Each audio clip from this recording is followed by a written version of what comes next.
చాలా మందిలో చూసుకుంటే కరోనా తర్వాత చాలా వయస్సు తక్కువ ఉన్న వాళ్ళలో కూడా గుండె జబ్బులు అనేది ఎక్కువగా చూస్తూ ఉన్నాం. ఎందుకని ఇంత చిన్న వయసులో గుండె జబ్బులు వస్తున్నాయి? అసలు రీజన్ ఏంటి? ఎక్కువగా ఆల్కహాల్, ఆయిల్స్ ఇలాంటివి ఎక్కువగా తీసుకున్న వారిలోనే హార్ట్ అటాక్స్ వచ్చే అవకాశం ఉంటుందా? లేదంటే ప్రతి ఒక్కరిలోనూ గుండె జబ్బు వచ్చే అవకాశం ఉంటుందా? ఇలాంటి మరిన్ని విషయాలు ఇప్పుడు సార్తో మాట్లాడి తెలుసుకుందాం.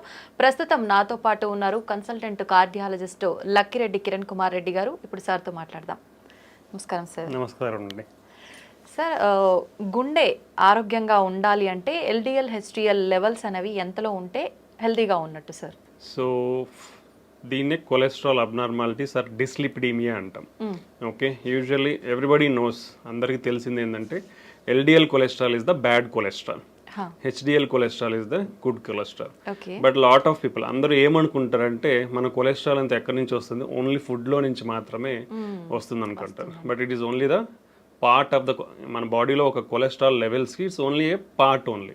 అంటే మొత్తం మనం బాడీలో ఉండే కొలెస్ట్రాల్ అంతా ఫుడ్లోనే తీసుకోవట్లేదు. అది ఫస్ట్ పాయింట్ గుర్తుకు పెట్టుకోవాలి. సెకండ్ థింగ్ ఏంటంటే మన బాడీలో any food, what ever food we take, so primarily మనకు ఉండేది proteins, carbohydrates and fats. So apart from fats from the food intake, మనము ప్రోటీన్స్ కానీ కార్బోహైడ్రేట్స్ తీసుకున్నా ఇవి ఎక్సెస్ మన బాడీలో ఉన్నప్పుడు it will convert to fat, అది ఫ్యాట్గా కన్వర్ట్ అయ్యే అవకాశం ఉంటుంది అనమాట. సో నాట్ ఓన్లీ మన బాడీలో ఉన్న కొలెస్ట్రాల్ లెవెల్స్కి ఆహారం ఒకటే కాదు, ఆహారంలో ఫ్యాట్స్ ఒకటే కాదు, మిగతా ఆహారం యొక్క కాంపోజిషన్ కూడా చాలా ఇంపార్టెంట్. ఓకే, సో మనకి ఆహారంలో మనకి allowed fat content is 25 to 30% of మన ఫుడ్లో ఫ్యాట్ ఇంటేక్ అనేది ఉండాలి. ఒక 60% or 50 to 60% is carbohydrates. 20%, 15 to 20% is protein intake. ఇవి మన కంపోజిషన్ ఆఫ్ ఫుడ్ కంపోజిషన్లో ఇవి ఉండాలి. ఓకే, ఇవన్నీ ఇన్ఫ్లుయెన్స్ చేస్తాయి మన బాడీలో ఉండే కొలెస్ట్రాల్ని. సో రేంజెస్ అనేది చాలా అంటే డిఫరెంట్ కొలెస్ట్రాల్కి ఒక్కొక్క రేంజ్ ఉంటుంది, ఎప్పుడు అబ్నార్మల్ అని చెప్తాం అనేది. దీంట్లో మేజర్ కాంపోనెంట్స్ రెగ్యులర్గా మనం బ్లడ్ టెస్ట్ చేసినప్పుడు మనం రెగ్యులర్గా చూసే కాంపోనెంట్స్ టోటల్ కొలెస్ట్రాల్ ఒకటి ఉంటుంది. So total cholesterol less than 200 mg/dL ఉండాలి. If it is more than 250 it is indication for treatment. Okay, triglycerides తీసుకుంటాం. Triglycerides usually less than 150 mg/dL ఉండాలి. మోర్ దెన్ 200 mg/dL ఉంటే we have to take the treatment. Then HDL cholesterol అనేది యూజువల్గా it is a good cholesterol కాబట్టి మన బాడీలో ఎక్కువ ఉండాలి. అంటే it should be more than 60 mg/dL. Less than around 40 to 50, ఫీమేల్స్లో అయితే less than 50, మేల్స్లో అయితే less than 40 ఉంటే it's low amount of HDL cholesterol. So that is a risk factor again. సో ఇవి మన బాడీలో ఉండే కొలెస్ట్రాల్, బేసిక్ కొలెస్ట్రాల్ లెవెల్స్ ఒక అబ్నార్మల్ వాల్యూస్ అనమాట. బట్ ఈవెన్ ఈ లెవెల్స్ కూడా ఒక్కొక్కసారి మనకి విత్ ఇన్ నార్మల్ రేంజ్ ఉండొచ్చు, ఉండి ఈవెన్ దెన్ పేషెంట్స్ కానీ పీపుల్ హార్ట్ అటాక్ వచ్చే ఛాన్సెస్ ఉండొచ్చు. So there are another component of cholesterol, అంటే సబ్ కాంపోనెంట్స్ ఆఫ్ లిపిడ్స్ అంటాం మనం. లైక్ లైపోప్రోటీన్ ఏ అనేది ఇంపార్టెంట్, అపోలైపోప్రోటీన్స్ అనేవి ఉంటాయి. సో ఈ కాంపోనెంట్స్ కూడా చాలా ఇంపార్టెంట్ అనమాట. సో మనము ఒకవేళ ఈ basic cholesterol levels even with in normal range ఉన్నా కానీ మనం ఫర్దర్ టెస్టింగ్ ఆఫ్ కొలెస్ట్రాల్ అనేది చెక్ చేయాల్సిన అవసరం ఉంది. సో ఈ బ్యాడ్ కొలెస్ట్రాల్, గుడ్ కొలెస్ట్రాల్ అనేది నాట్ ఓన్లీ ఫ్రమ్ ఫుడ్, మనం తీసుకునే ఫ్యాట్ ఇంటేకే కాదు, rest of the food intake అనేది కూడా చాలా ఇంపార్టెంట్. సో మనం తీసుకునే ఫుడ్లో ఈక్వాలిటీ ఆఫ్, అంటే కార్బోహైడ్రేట్స్ ఉండాలి, ప్రోటీన్స్ ఉండాలి, ఫ్యాట్స్ ఉండాలి. సో కొలెస్ట్రాల్ అనేది మన బాడీలో కూడా ప్రొడ్యూస్ అవుతుంది కాబట్టి అసలు కొలెస్ట్రాల్ అంటే ఫ్యాటీ ఫుడ్స్ తీసుకోవద్దా అనేది it's not correct. So your body needs fatty acids, ఎందుకంటే మన ప్రతి body is made up of cells అంటాం. ప్రతి సెల్స్ లో కూడా we are having lipid components. So for integrity of our body we need fats, but it should be in a controlled manner, not in excessive manner అనమాట. So for suppose if you take oily foods, when you take deep fried foods, they are unhealthy. How much amount of oil you have to take? So oil is limitation around 4 teaspoons. 4 teaspoons per person. Okay. So that is the limitation of amount. Daily. So daily intake of this. So you should not take more than that. And second thing is then is what is the reusability of the oil? That is most important. You should not reuse it repeatedly. Fry చేసుకుంటాం అలానే పెడతాం మళ్ళీ reuse. So it should not be done. So ఇది ఒకటి.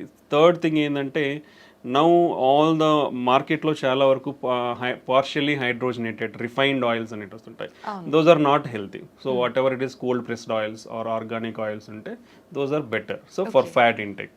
So these are the cholesterol abnormality levels to consider. Okay, ఎక్కువగా అంటే మనం తీసుకునే ఫుడ్స్ వల్ల కూడా హార్ట్ అటాక్ వచ్చే ఛాన్స్ ఉంటుంది కాబట్టి అటువంటి ఫుడ్స్ ఏంటి సార్ అసలు? బేసికల్లీ బేసికల్లీ ప్రతి ప్రాబ్లమ్కి whatever problem you take now it is it related to life style. What is meant by life style? Two basic components of lifestyle is food and exercise. So in the food, healthy food. So what is healthy food? If you come to heart, what is heart healthy food? So usual ga manaki clinical studies and trials lo prove aina diets patterns anedi konni unnai. One of the important diet pattern is called Mediterranean diet pattern antam. So this is Mediterranean anedi oka sea surrounding areas lo they follow this diet pattern. Vallalo heart problems ne chala takku unnai. So that is why it is recommended to safeguard your heart. Heart హెల్తీగా పెట్టుకోనికి that is usually the recommended diet. అంటే దీంట్లో ఏముంటాయి? So బేసికల్ it's like A pyramid. ఈ పిరమిడ్ల base అనేది చాలా పెద్దగా ఉంటుందంటే లార్జ్ అమౌంట్ ఆఫ్ క్వాంటిటీ తీసుకోవాలి. Top of the pyramid small ఉంటుంది కాబట్టి అవి లో అమౌంట్ తీసుకోవాలి. So if you come to the base of the pyramid, first thing is exercise is compulsory in this diet pattern. That everybody has to follow. ఎటువంటి exercise చేయాల్సి ఉంటుంది sir? మనకి guide lines ప్రకారం, అమెరికన్ గైడ్ లైన్స్ ప్రకారం 150 minutes of moderate intensity exercise per week. అంటే daily 30 minutes for 5 days. Moderate intensity exercise అంటే కొంచెం walk, brisk walk are mild cycling కానీ మైల్డ్ స్విమ్మింగ్ కానీ ఇలా చేస్తే that amount of exercise for 30 minutes per day is enough. లేదా high intensity exercises అంటాం. That is required only 75 minutes per week. అంటే 20 minutes for 3 days, like 60 to 75 minutes per week. That is enough. So that even with this minimum exercise, you can stay healthy. Like what are the high intensity exercises? Like jogging and running, full length swimming, tennis ఆడడం, single person tennis ఆడడం, ఇవన్నీ కూడా high intensity exercises. Along with that for 3 days a week, a minimum time like 15 to 20 minutes of strengthening exercises. That also will have a positive impact on our heart health anamata. So these are the exercise recommendations for one person to follow. So if we follow out, then diet. The diet basically contains of whole grains and cereals. అంటే పప్పు దినుసులు అవన్నీ కూడా refined. ఇప్పుడు మనం rice తీసుకోండి, wheat తీసుకోండి, whatever the products available in the market, they are all refined. So refined foods అనేది యూ షుడ్ స్టాప్. ఒకరు ఈ రిఫైన్డ్ ఫుడ్స్ అనేది తినడం స్టాప్ చేయాలి. Because these are having high glycemic index. High glycemic, so more absorption and immediately sugar levels will rise, hormonal imbalance, insulin imbalance, all this will happen. So you should keep away from this refined foods nunchi dooram undali. Whole grains like whole wheat, brown rice, unpolished rice, ilanti తీసుకొని like millets, other grains, పప్పు దినుసులు ఇవన్నీ ఎక్కువ అంటే minimum daily you should take around 3 servings per day.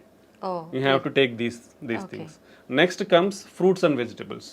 Fruits and vegetables are one of the important component. Vegetarian diet, plant-based diet is much healthier than animal-based diet. Okay. So daily you should take around 4 to 5 servings of fruits and vegetables. In India, if you come, hardly less than 50% of the population in India eat only one time a week. అంటే ఒక్కసారి మాత్రమే వారంలో fruits తీసుకుంటున్నారు మన భారతదేశంలో. You see how much gap is there. Okay, even vegetables కూడా like daily 4 to 5 servings of vegetables కూడా it is hardly 20 to 25% in all India. So you see how much gap in the diet, healthy dietary patterns we are following. Okay, this is one of the important. Next thing is oils. Oils limited amount, 1 teaspoon is equal to 5 grams. Okay, you should take around 4 to 5 teaspoons per person. That is the limitation amount. And reusable oils anedi undagudu. So among these oils, extra virgin olive oil is the better thing, and any plant based oil is good. Plant based oils lo kuda we have to go for like cold pressed oils.